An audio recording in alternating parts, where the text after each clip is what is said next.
Hello friends, हमारे YouTube channel online study best plus में आपका स्वागत है। मैं हूं अमित शुक्ला।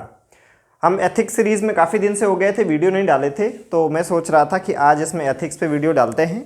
और वही मैं जो वीडियो मेरे बनाने का पर्पज़ है वो यही रहेगा कि आपको कम से कम समय में आंसर राइटिंग फॉर्मेट में कॉन्सेप्चुअल क्लैरिटी हो जाए, ताकि आप कॉन्सेप्ट भी सीख जाएं और अगर इससे रिलेटेड कोई क्वेश्चन आता है एग्जाम में तो कैसे आंसर राइटिंग करना है ये आपको पता चल जाए। तो आपको सिर्फ ऐसे नहीं पढ़ना है कि हम जान गए ये टॉपिक है क्या, आपको पढ़ना ऐसे है कि इस पे रियल टाइम पे आंसर हम कैसे लिखेंगे। तो मैं बोर्ड में सिर्फ उतना लिखूंगा जो कि आपको अपने जब आप नोट्स बनाएं तो उसमें लिखना है, ताकि आपका नोट्स मेकिंग प्रोसेस और आंसर राइटिंग पैरेलल वे में चलता रहे। राइट, तो उससे ठीक है। तो बिना टाइम वेस्ट किए हुए सीधे टॉपिक पे आते हैं। Let's begin. सो हमारा जो आज का टॉपिक है that is corruption.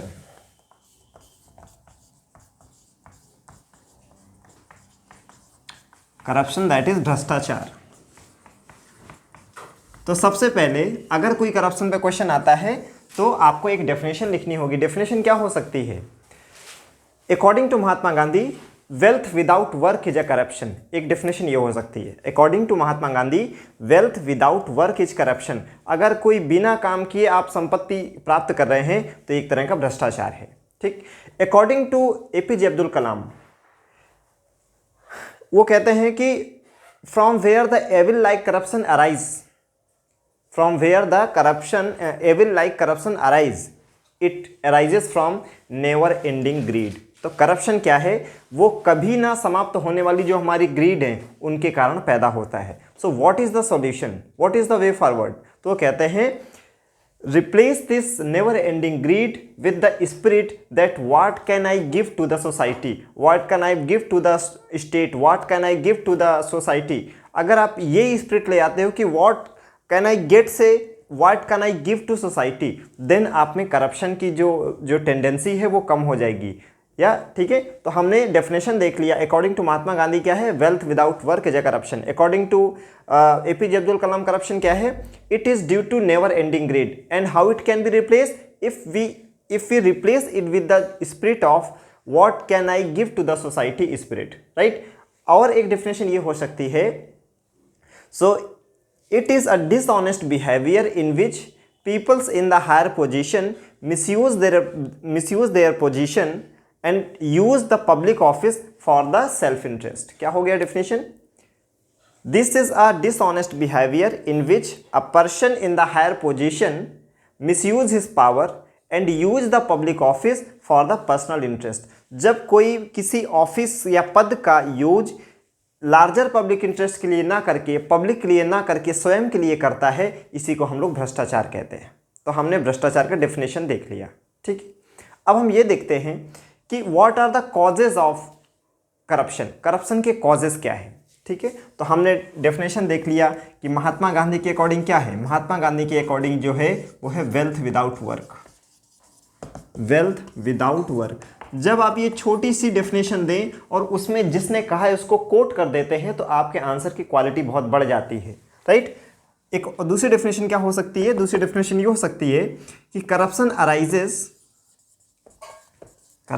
arises where ethics dies, where ethics dies। जहां पे एथिक्स की मृत्यु हो जाती है भ्रष्टाचार वहीं से शुरू हो जाता है। तो जहां पे आपका जो नैतिक मूल्य है वो समाप्त होने लगेंगे, वहीं से क्या शुरू हो जाएगा? करप्शन शुरू हो जाएगा। दूसरा हमने क्या देखा कि एक ये तरीका हो सकता है कि एक डिसऑनेस्ट बिहेवियर है, dishonest behaviour in which public office is used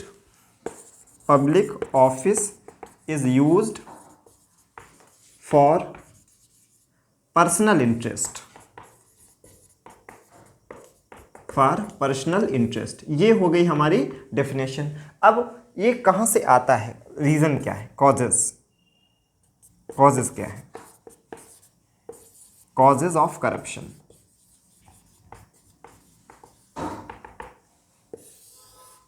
तो देखिए कारण आपके क्या हो सकते हैं। इस तरह से हमने एक सर्कल बनाया और 4-5 पॉइंट में हम कॉजेज लिख सकते हैं। तो पहला क्या हो सकता है? ठीक है, कि attitude of the attitude of negative attitude of bureaucrats.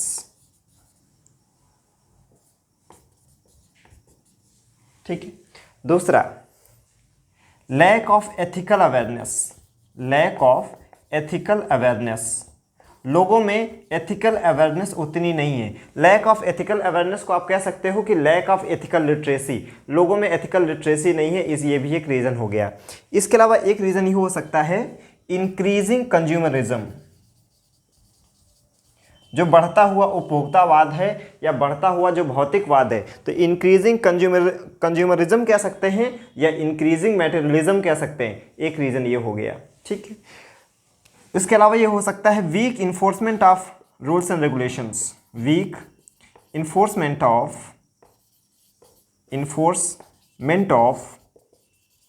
Rules and regulations.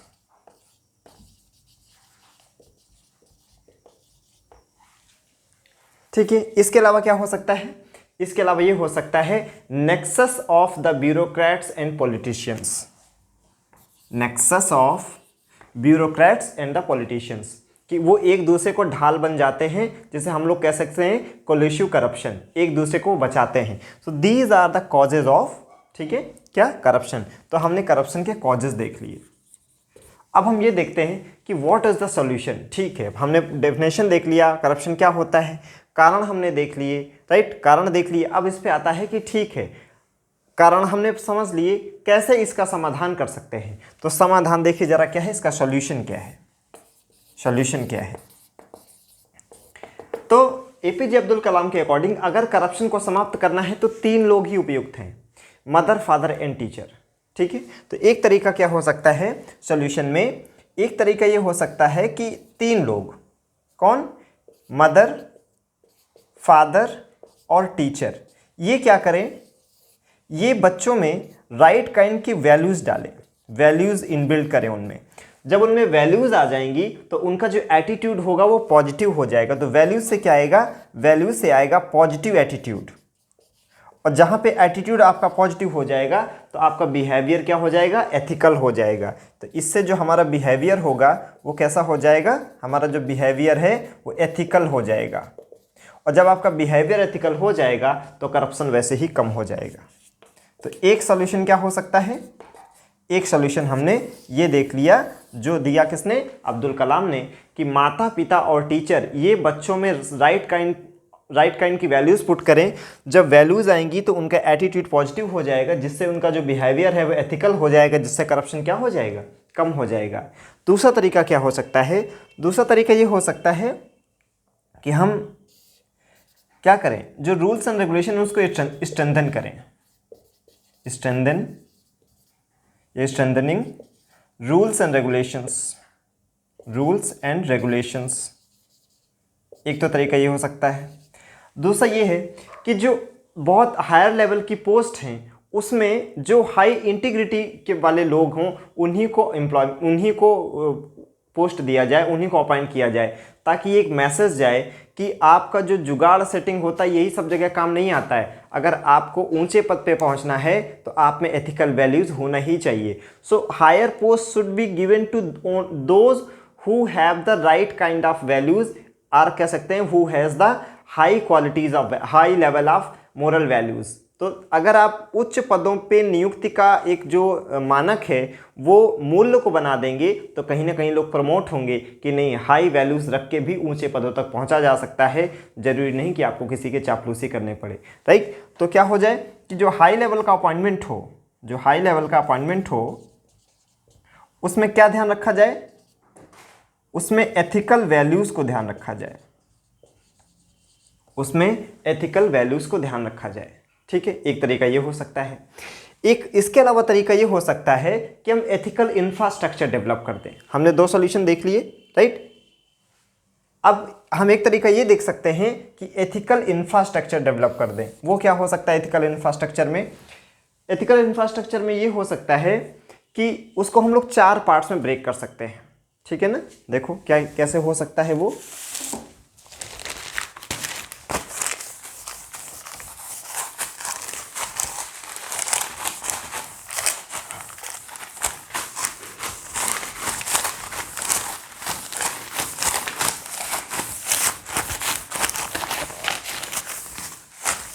ठीक, देखो कैसे एंड हो सकता है।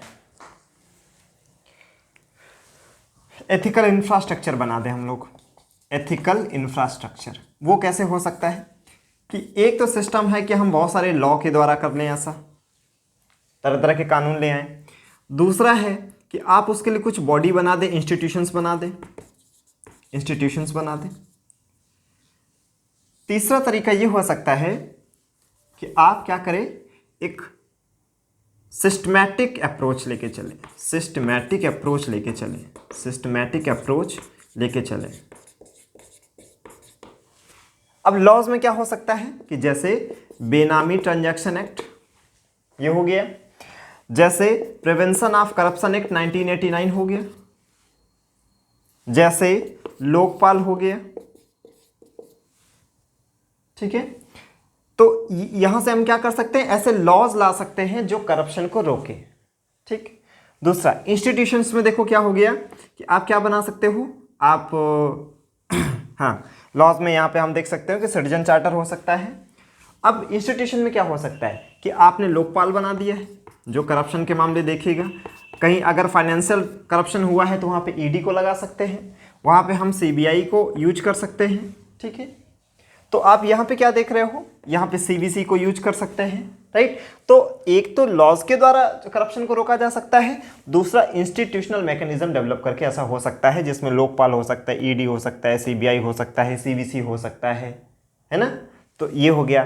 सिस्टमैटिक अप्रोच में क्या होगा, सिस्टमैटिक अप्रोच में कि सिस्टम में ही कुछ ऐसा कर दो कि करप्शन की गुंजाइश कम हो जाए, जैसे डीबीटी, डायरेक्ट बेनिफिट ट्रांसफर, कि अगर जो सरकार को बेनिफिट देना है बेनिफिशियरी के सीधे अकाउंट में जाएगा तो जो मिडिल मैन है, जो इंटरमीडियरी है वो खत्म हो जाएंगे, और जितना इंटरमीडियरी कम होंगे, राइट, उतना करप्शन क्या हो जाएगा, कम हो जाएगा। डीबीटी हो गया। फिर स्मार्ट एडमिनिस्ट्रेशन कह सकते हैं हम लोग, स्मार्ट एडमिनिस्ट्रेशन के द्वारा ऐसा हो सकता है। Smart that is simple, motivating, accountable, responsible and transparent. हमारा जो एडमिनिस्ट्रेशन है वो कैसा हो, स्मार्ट हो। हमारा जो मैनेजमेंट हो कैसा हो, टेप मैनेजमेंट हो। Transparent, accountable, paperless and transparent हो गया, अकाउंटेबल हो गया, पेपरलेस हो गया, एंड इसे मुझे याद नहीं आ रहा है, एनीवे तो टेप मैनेजमेंट हो गया, टेप मैनेजमेंट हो गया। इसके अलावा हम क्या कर सकते हैं, ई गवर्नेंस, जितना से ज़्यादा हम बढ़ावा दे सकें, किसको बढ़ावा दें, ई गवर्नेंस को बढ़ावा दें। यहाँ पे आप इसमें आरटीआई को भी जोड़ सकते हो, है ना। तो आपने क्या देखा कि हमने करप्शन को रोकने के लिए 3 तरीके देखे। एक जो तरीका था as suggested by APJ Abdul Kalam, कि माता पिता और शिक्षक वो बच्चों में राइट काइंड वैल्यूज पुट करें जिससे उनका पॉजिटिव एटीट्यूड आएगा, जिससे उनका बिहेवियर एथिकल हो जाएगा और करप्शन कम हो जाएगा। दूसरा तरीका हमने देखा कि वो अभी मैंने इरेज कर दिया, वो हमें देख चुके हैं। तीसरा तरीका ये हो सकता है कि हम लोग क्या करें, एथिकल इंफ्रास्ट्रक्चर डेवलप करें। क्या करें, एथिकल इंफ्रास्ट्रक्चर डेवलप करें। एथिकल इंफ्रास्ट्रक्चर डेवलप करके भी हम करप्शन पे काबू पा सकते हैं, ठीक। दूसरा तरीका ये हो सकता है एक्सप्लेन करने का, अगर कोई करप्शन पे क्वेश्चन आ जाता है वो ऐसा है कि अगर आप मैथमेटिकल टर्म में कोई चीज़ लिखते हैं तो कम शब्दों में और कम समय में आपका आंसर बहुत प्रभावशाली हो जाता है। तो क्या है करप्शन, देखो करप्शन हो सकता है ऐसे, आप लिख सकते हो कि corruption is the sum of monopoly plus discretion minus accountability, minus accountability. कि जो करप्शन है वो क्या है, जहां पे करप्शन होता है वहां पे मोनोपोली होती है, डिस्क्रिशन का ज़्यादा से ज़्यादा यूज होता है, अकाउंटेबिलिटी कम होती है, राइट। तो अगर आपको करप्शन को कम करना है तो क्या करना है, मोनोपोली को कम करना है। तो मोनोपोली बताओ कैसे कम हो सकती है, अगर आपको मोनोपोली कम करना है तो ज़्यादा से ज़्यादा जो बिडिंग करें वो ई बिडिंग करें, है कि नहीं। कंपटीशन या कॉम्पिटिटिव स्पिरिट जो है उसको बढ़ावा दें, कॉम्पिटिटिव स्पिरिट जो है उसे बढ़ावा दें। जैसे हमारा अब नीति आयोग क्या कर रहा है, जो नीति आयोग बहुत सारी हमारी इंडेक्स निकालता है, है ना, उससे क्या हो रहा है, स्टेट्स में आपस में कंपटीशन हो रहा है, राइट, कि वो बेहतर से बेहतर परफॉर्म करना चाहते हैं। जैसे कौन सा स्टेट है जिसने गर्ल के सेफ्टी पे बहुत अच्छा काम किया है, कौन सा स्टेट है जिसने एजुकेशन में बहुत अच्छा काम किया है, कौन सा स्टेट है जिसने ईज ऑफ डूइंग में बहुत अच्छा काम किया है। तो ये जो डिफरेंट टाइप के रैंकिंग नीति आयोग ने शुरू किया, तो एक कॉम्पिटिटिव स्पिरिट, तो कंपटीशन का मतलब हमेशा नकारात्मक नहीं होता है, पॉजिटिव भी उसके इम्पैक्ट होते हैं। तो एक तो ई बिडिंग के द्वारा हो सकता है और दूसरा हो सकता है कॉम्पिटिटिव स्पिरिट को बढ़ावा दिया जाए। इसके अलावा क्या हो सकता है कि जितना ज़्यादा से ज़्यादा हो सके डिसेंट्रलाइजेशन करें, डिसेंट्रलाइजेशन। अगर डिसेंट्रलाइजेशन होगा, जैसे आपका 73rd और 74th जो कॉन्स्टिट्यूशनल अमेंडमेंट हुए, उसमें हमने पॉलिटिकल डिसेंट्रलाइजेशन किया है। तो जब सत्ता का विकेंद्रीकरण हो जाएगा तो वहां पे मोनोपोली रह नहीं जाएगी, ठीक है ना। तो ये हमने मोनोपोली के लिए देख लिया। अब डिस्क्रिशन के लिए क्या हो सकता है, डिस्क्रिशन तब होता है जब कुछ कोड ऑफ एथिक्स या कोड ऑफ कंडक्ट या रूल रेगुलेशन प्रॉपरली डिफाइन नहीं होते हैं। तो जो भी रूल्स रेगुलेशंस हैं, कोड हैं, उनको अगर प्रॉपरली डिफाइन कर दिया जाए तो डिस्क्रिशन का बहुत ज़्यादा गुंजाइश नहीं बचेगा। तो ये डिस्क्रिशन के लिए क्या कर सकते हैं हम लोग, डिस्क्रिशन के लिए ये हो सकता है कि हम ये करें कि कोडिफिकेशन ऑफ लॉ या code of ethics and code of conduct, जैसे आपका नोलन जो प्रिंसिपल्स हैं या जो सेकेंड ARC के 7 प्रिंसिपल्स दिए गए हैं पब्लिक लाइफ के, वो हो सकते हैं। जैसे 7 principle of public life, 7 principles of public life suggested by second ARC। जैसे सेकेंड ARC में कहा गया कि एक पब्लिक लाइफ में जीने वाले को, एक जो पब्लिक लाइफ जीता है उसके लिए 7 प्रिंसिपल्स होने चाहिए, सेल्फलेसनेस होना चाहिए, ऑनेस्टी होना चाहिए, इंटीग्रिटी होना चाहिए, ये सब चीज़ें जो है ना। अच्छा, अकाउंटेबिलिटी कैसे आ सकती है, अकाउंटेबिलिटी अगर किसी में इंश्योर करना है, ठीक, जवाबदेही बनानी है, तो उसके ऊपर कुछ मैकेनिज्म आप अलग से ऊपर से डाल दीजिए। जैसे आप क्या, सिटीजन चार्टर, सिटीजन, अगर लोगों को अपने अधिकार, अपने इंटाइटलमेंट्स, अपने राइट्स के बारे में पता होगा तो जाहिर सी बात है अकाउंटेबिलिटी आ जाएगी एडमिनिस्ट्रेशन में। इसके अलावा क्या हो सकता है, सोशल ऑडिटिंग हो सकती है। इसके अलावा क्या हो सकता है, लोग RTI को बढ़ावा दिया जा सकता है, ठीक। तो ये तरीके क्या हो जाएंगे कि जिनके द्वारा अकाउंटेबिलिटी इंश्योर की जा सकती है, ठीक है। अवेयरनेस लोगों में बढ़ा के, एथिकल अवेयरनेस लोगों में बढ़ा के। तो हमने देखो करप्शन क्या होता है उसका डेफिनेशन देख लिया, करप्शन क्यों होता है उसके कारण क्या है ये भी हमने देख लिया, उसको सोल्यूशन क्या हो सकता है वो भी हमने देख लिया।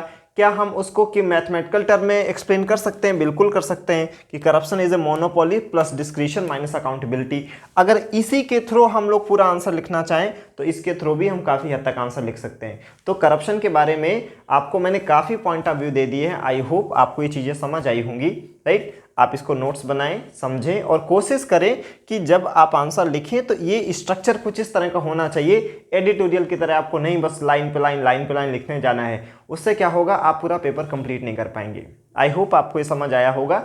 समझ आए तो लाइक करें, शेयर करें, सब्सक्राइब करें और बेल आइकन प्रेस कर लें। Thank you so much.